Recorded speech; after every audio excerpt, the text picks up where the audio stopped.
Hello friends, हम mission CAPF 2024 शुरू कर चुके हैं और जैसा कि मैंने बोला था कि कई सारे एस्पिरेंट्स ऐसे हैं जिनको ऐसे राइटिंग में इम्प्रूवमेंट चाहिए। सो मैंने उनसे बोला हुआ है कि आप मुझे अपने एसेस सबमिट करते रहो तो मैं उनको एवेल्यूएट करता रहूँगा। सो आज फर्स्ट वीडियो है ऐसे एवेल्यूएशन का, तो देख लेते हैं।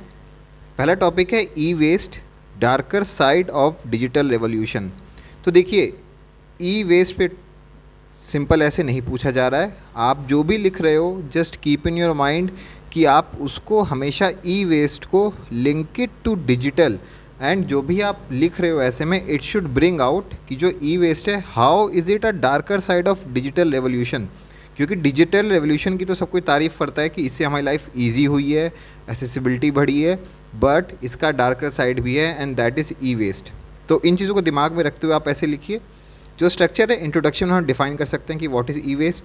उसके बाद हम बात कर लेंगे कि ई वेस्ट जनरेट क्यों हो रहा है, डिजिटल रेवोल्यूशन की वजह से ई वेस्ट का जनरेशन कैसे हो रहा है। ठीक है, आगे हम बात करेंगे कि जो ई वेस्ट जनरेट हो रहा है उसको हम अच्छे से हैंडल क्यों नहीं कर पा रहे हैं, why is it being handled improperly.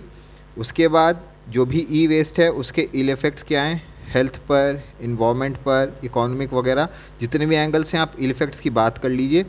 उसके बाद हम ये बात करेंगे कि ई वेस्ट को हम मिटिगेट कैसे करें, ये जो इसकी वजह से दिक्कत हो रही है, जो डार्कर साइड आ रहा है, how do we mitigate it. तो उसमें आप जनरल बात कर लीजिए कि अवेयरनेस की, technology transfer, capacity building, tax and physical incentives, इन सब की बात कर लीजिए। बट आप जब ये ऐसे लिख रहे हैं you should use some keywords जैसे कंज्यूमरिज्म। कंज्यूमरिज्म बढ़ेगा तो उससे हमारा जो कंजम्पशन है डिवाइसेस का वो बढ़ रहा है।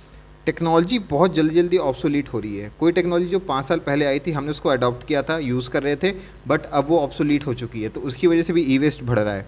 यूज़ इंटरनेट ऑफ थिंग्स, कई जगह ऐसी हैं जहाँ पे पहले डिजिटल का स्कोप नहीं था, बट जो भी नए डेवलपमेंट्स हो रहे हैं जैसे कि इंटरनेट ऑफ थिंग्स, तो इसकी वजह से डिजिटल डिवाइसेस बढ़ रही हैं।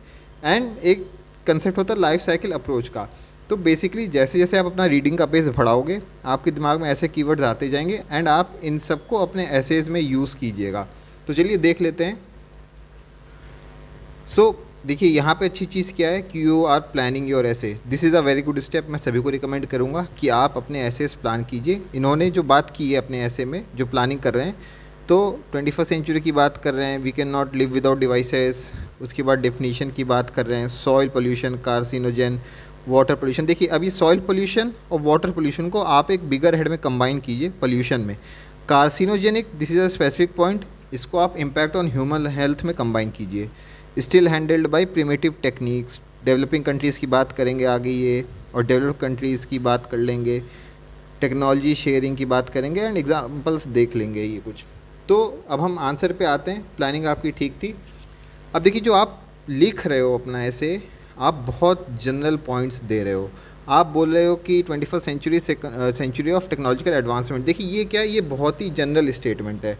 आई हैव ऑलवेज सेड कि जब भी आप ऐसे लिख रहे हो try to be specific, try to be particular. ठीक है, उसके बाद आप बात करते हो कि every relation comes with some inherent problem. ऐसी चीज़ें आपको लिखने की ज़रूरत नहीं है। आपने जो ये पूरा इंट्रोडक्शन लिखा है, you have not made any solid point, तो इसमें आपको कोई नंबर नहीं मिलेंगे। इसके बाद आप ई वेस्ट की डिफ़ाइन किया है आपने, सही किया है। मेरा क्या सजेशन है, आपको ये डेफिनीशन स्टार्ट में ही डाल देनी चाहिए थी यहाँ पर। उसके बाद आप बात करोगे digital revolution, it has increase by enormous amount.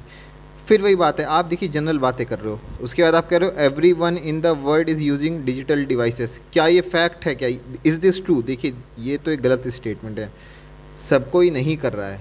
बहुत सारे लोग कर रहे हैं, बट बहुत सारे लोग ऐसे भी हैं जो डिजिटल डिवाइसेस यूज़ नहीं कर रहे हैं। So you should avoid making such statements in your answer. ठीक है, उसके बाद आप बात कर रहे हो कि equipment available at cheap rates. फिर आपने बात किया है increase in exponential fashion, so we can say the digital revolution has darker side, that is e waste. अब देखिए आपने पूरा एक पेज यूज़ कर लिया है अपने आंसर का, बट अभी भी आप मेन पॉइंट्स पर नहीं आए हो।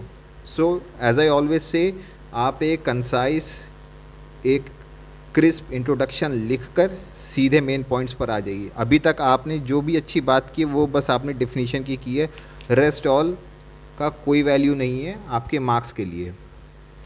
आगे देख लेते हैं। फिर आप बात कर रहे हो कि E waste does not handle properly, there is proper awareness. देखिए स्ट्रक्चर आपने किया है, प्लान किया, बट आप उसको यूज़ नहीं कर रहे हो। फिर आप डेवलप्ड कंट्रीज़ की बात करने लग गए। फिर आप कह रहे हो कि वो ई वेस्ट डंप करते हैं डेवलपिंग कंट्रीज में। So this is a good point. आगे आप बात कर रहे हो कि E waste is carcinogenic, health of workers को इम्पैक्ट करता है।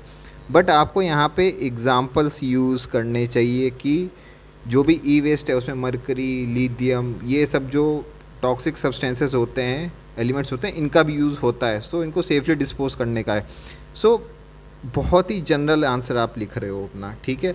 उसके अलावा जो भी बायोलॉजिकल प्रोसेस होती हैं, देखिए जैसे कि लीचिंग होती है, आप इसको यूज़ कर सकते हो कि इम्प्रॉपर डंपिंग की वजह से ये इश्यूज़ आते हैं। फिर आप बात करते हो कि इल इफेक्ट इन इकोसिस्टम, लेकिन what is that ill effect, आप इसकी बात करो, ठीक है। फिर से आपने यही बोला है कि डार्कर साइड है। सो देखिए आप एक कोहेरेंट आंसर नहीं लिख पा रहे हो, आपने प्लानिंग किया है बट उस पर आप ऐसे लिखो अपना। उसके बाद आप बात करते हो कि कॉमन प्लेटफॉर्म करना है, शेयर्ड एक्सपर्टीज़ करनी है, और आगे फिर आपने सर्कुलर इकोनॉमी की बात की है। तो ये अच्छा पॉइंट है एक, इसमें आपको ये भी यूज़ करना चाहिए था लाइफ साइकिल अप्रोच का कहीं से, ठीक है। फिर आप टोक्यो ओलंपिक्स की बात कर रहे हो 2020 में कि जो भी मेडल थे वो ऐसे बनाए गए थे। So this is a good example. So देखिए अगर आपके ऐसे को मैं मार्क्स दूं तो I will give it a 1 out of 5। अच्छा अटैम्प्ट है बट अभी बहुत ज़्यादा इंप्रूवमेंट करना है आपकी। देखिए दिक्कतें कहाँ कहाँ आ रही हैं, आप बहुत जनरल लिख रहे हो, पॉइंट्स रिपीट कर रहे हो, कीवर्ड्स आप यूज़ नहीं कर रहे हो, ठीक है, डेटा यूज़ नहीं कर रहे हो, फैक्ट्स यूज़ नहीं कर रहे हो। आप इस ऐसे में ये चीज़ बता सकते थे कि 43% इंडियन पॉपुलेशन इंटरनेट यूज़ करती है, इंडिया में 1.2 बिलियन मोबाइल फ़ोन यूज़र्स है। ऐसे कुछ डेटा या फैक्ट्स आपको यूज़ करने चाहिए अपने आंसर में। और जो आपने इंट्रोडक्शन लिखी है दैट इज़ टू लॉन्ग, आपको लेंथ रिड्यूस करनी चाहिए उसकी। So I will give it a 1 out of 5। Next ऐसे की बात कर लेते हैं, Indian diaspora and contribution to post independence India. तो इंट्रोडक्शन में आप सीधे डायस्पोरा डिफाइन कर दीजिए, कुछ डेटा यूज़ कर लीजिए। उसके बाद जो डायस्पोरा ने किया है, डिप्लोमेसी, फॉरेन रिलेशन, जो गुडविल जनरेट करते हैं, कई सारे कंट्रीज़ के अभी जो हेड्स हैं वो इंडियन ओरिजिन के हैं, यूके के, मॉरिशस के, आप इन सब चीज़ों को यूज़ कीजिए। रेमिटेंसेज आते हैं, ट्रेड एंड बिजनेस में मदद होती है, मल्टीनेशनल कॉरपोरेशंस में, काफ़ी सारी इंटरनेशनल ऑर्गेनाइजेशन में जैसे वर्ल्ड बैंक में इंडियंस हैं, ठीक है। अब आपने अच्छी अच्छी बातें कर ली हैं, उसके बाद आप नॉट सो गुड साइड की बात कीजिएगा, जैसे खालिस्तानी इशू, ब्रेन ड्रेन का जो इशू है, increasing number of Indians are giving up their Indian citizenship. India से तो वो चले जाते हैं बट वहाँ जाके इंडियन सिटीजनशिप को गिव अप कर देते हैं and they become a foreign national, ठीक है। उसके बाद बेस इशू क्या है, lack of opportunities India, is it a issue, तो इन सब की आप बात करो। और फिर कंक्लूजन में प्रवासी भारतीय दिवस, हाइपर ग्लोबलाइजेशन, इन सब की बात कीजिए। बट देखिए ये बहुत ही एक स्ट्रेट फॉरवर्ड ऐसे है, इस पर कोई भी आंसर लिख सकता है, बहुत ज़्यादा कॉम्प्लिकेटेड नहीं है। So make it a point, जब भी कोई ऐसे आता है you have to elaborate it with data, facts and examples. आप अगर जनरल पॉइंट दोगे it will not fetch you marks. ऐसे को देख लेते हैं अब। तो वही अच्छी प्रैक्टिस है, ऑलवेज प्लान योर ऐसे। प्लानिंग में आपने नरेंद्र मोदी का एक कोट लिखा हुआ है, ठीक है, मॉरिशस के प्रेसिडेंट, इजिप्ट की बात कर रहे हैं, 2008 में न्यूक्लियर डील वगैरह की बात होगी। फिर सीईओज़ की बात कर रहे हैं, कमला हैरिस, जो इश्यूज़ हैं, ब्रेन ड्रेन, खालिस्तानी, और भी इश्यूज़ थे आप लिख सकते थे, ठीक है। बेसिकली देखिए आपकी प्लानिंग में क्या दिक्कत आ रही है, यू नीड मोर पॉइंट्स। इतने पॉइंट्स पे आप एक इफ़ेक्टिव ऐसे नहीं लिख पाओगे, आपको थोड़ा सा ब्रेनस्टॉर्म करके प्लानिंग के टाइम पे ही और पॉइंट्स लिखने चाहिए थे एंड तब ऐसे लिखना चाहिए था। तो अभी ऐसे देख लेते हैं, every Indian abroad is acting as ambassador of India, they are real asset of India. तो ये अच्छा इंट्रोडक्शन है, आपने प्राइम मिनिस्टर का एक कोट यूज़ कर लिया है, गुड। उसके बाद आप ये कह रहे हो कि from above mention words of prime minister we can say that Indian diaspora has been playing crucial role. देखिए फिर से बहुत जनरल स्टेटमेंट है, avoid general sentences in your answers. जितना स्पेसिफिक आप लिख सकते हो आप उतना स्पेसिफिक लिखो, ठीक है। फिर आपने इंडियन डायस्पोरा को डिफ़ाइन किया है, ठीक है, अच्छी बात है। बेसिकली आप क्या कर सकते थे, आप डेफिनीशन को और इस कोट को कंबाइन करके एक अच्छा इंट्रोडक्शन लिख सकते थे। फिर आप बोलो कि they are one of the largest in the world, general statement, आप ये बताओ कितने हैं, अराउंड 32 मिलियन है अभी, ठीक है, और ये एनुअली 2.5 मिलियन इंक्रीज़ हो रहे हैं। तो ये सब डेटा आपको यूज़ करना चाहिए था अपने आंसर में। फिर आप बता रहे हो कि Indian diaspora has helped in many ways during the 90s, India was sanctioned by world after nuclear test, ठीक है, India diaspora has played crucial role to finalise civil nuclear deal, अच्छा पॉइंट है। इसके बाद आप बता रहे हो कि recent visit of prime minister recent जब इजिप्ट गए थे तो उन्होंने दाऊदी बोहरा कम्युनिटी के साथ मीटिंग की थी, एंड बिजनेस टाइज की बात कर रहे हो आप। उसके बाद आपने बोला कि वो सॉफ्ट पावर टूल हैं। फिर आपने टेक्नोलॉजी जायंट्स, सीईओज और वर्ल्ड बैंक के हेड की इन सब की बात की है, but how does it contribute to India's development. आप इस चीज़ पर फोकस करो, जो टॉपिक है आप डायस्पोरा पर ऐसे नहीं लिख रहे हो, you are writing on their contribution to India. So जो भी आप पॉइंट एलेबोरेट कर रहे हो आप उसमें ये ज़रूर हाईलाइट करो कि इंडिया को कैसे कंट्रीब्यूशन हुआ है इससे, ठीक है। उसके बाद आप बात करो vice president of USA, prime minister of UK, Mauritius, it has helped India in cementing resilient political ties. So ये अच्छा पॉइंट है। फिर आप बात कर रहे हो कि जो डायस्पोरा है that is persuading the technological giants to set up factories. देखिए अब ये जो पॉइंट है, ये जहाँ पर आपने गूगल के सीईओ की बात की थी, माइक्रोसॉफ्ट के उनकी बात की थी सीईओ की, आपको वहीं पर इंक्लूड करना चाहिए था। सो बेसिकली क्या है, सीक्वेंशियली आप दिक्कत आ रही है आपके ऐसे में, एंड पॉइंट्स उतने वेल अरेंज्ड नहीं हैं, ठीक है। फिर आपने एक नेगेटिव पॉइंट्स पर बात कर ली है, तो दिस इज़ गुड, लिखना चाहिए था।